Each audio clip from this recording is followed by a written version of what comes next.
የኤሊና ጥንቸል ውድድር። በአንድ ወቅት በፍጥነቱ የሚተማመን ማንም አይቀድመኝም ብሎ ጫካ ውስጥ የሚገኙ እንስሳት ላይ ሁሉ የሚኩራራ አንድ ጥንቸል ነበር። ከዕለታት አንድ ቀን ጥንቸል በኤሊ ፍጥነት መቀለድ ፈለገና ኤሊን እንዲህ ሲል ጠየቀው፣ ለመሆኑ የሆነ ቦታ በፍጥነት ደርሰህ ታውቃለህ? በሚገባ አለ ኤሊ። አንተ ከምታስበው በላይ ፈጥኜ መድረስ እችላለሁ። ይህንን ደግሞ ከአንተ ጋር ሩጫ ተወዳድሬ ላሳይ እችላለሁ በማለት መለሰለት። በቀርፋፋነቱ የሚታወቀው ኤሊ በሩጫ ተወዳድረን ላሸንፍ እችላለሁ ማለቱ ጥንቸልን በጣም አስገርሞታል።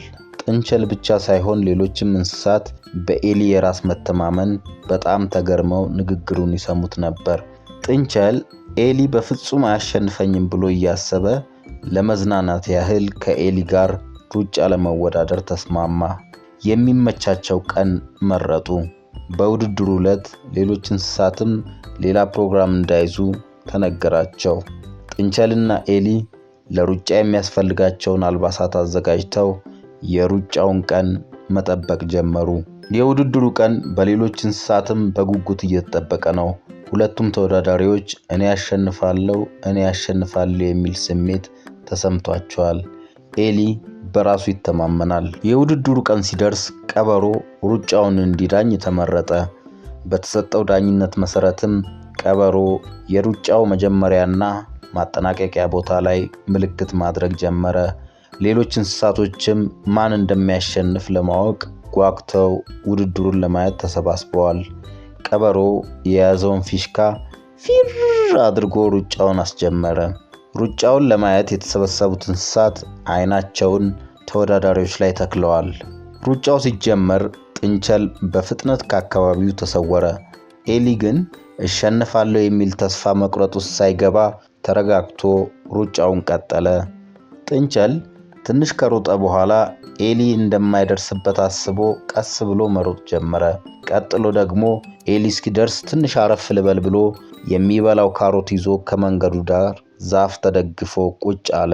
ኤሊው ሊደርስበት እንደማይችል እርግጠኛ ሆኗል። ጥንቸሉ ሳያስበው እንቅልፍ ወሰደው። ኤሊው ሲሮጥ የውድድሩ ማጠናቀቂያ ቦታ ከርቀት ማየት ሲጀምር ጥንቸል አንድ ዛፍ ስር ተኝቶ ያየዋል። አጠገቡ ደርሶም ድምፅ ሳያሰማ ጥንቸሉን ቀደመው። ኤሊ ዓላማው ወደ ኋላ ሳይመለከት ውድድሩን በአሸናፊነት ማጠናቀቅ ነው። ጥንቸሉ ከእንቅልፉ ሲነቃ ኤሊው የውድድሩ ማጠናቀቂያ መስመሩ ጋር ደርሷል። በዚህ ጊዜ ኤሊውን ለመቅደም በፍጥነት ሮጠ።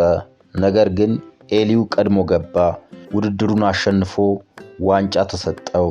ኤሊው በጣም ደስ አለው። ጥንቸል ደግሞ አዘነ። ያላሰበውና ያልጠበቀው ነገር ሆነበት። ነገር ግን ጥንቸል ኤሊን እንኳን ደስ አለ ብሎ አሸናፊነቱን በመቀበል መልካምነቱን አሳየ። ውድድሩን ሲመለከቱ የነበሩ እንስሳቶችም ኤሊ ሲያሸንፍ ቆመው አጨበጨቡለት። ሁሉም እንስሳቶች ከኤሊ ጥሩ ትምህርት ተማሩ። ተረቴን መልሱ፣ አፌን በዳቦ አብሱ።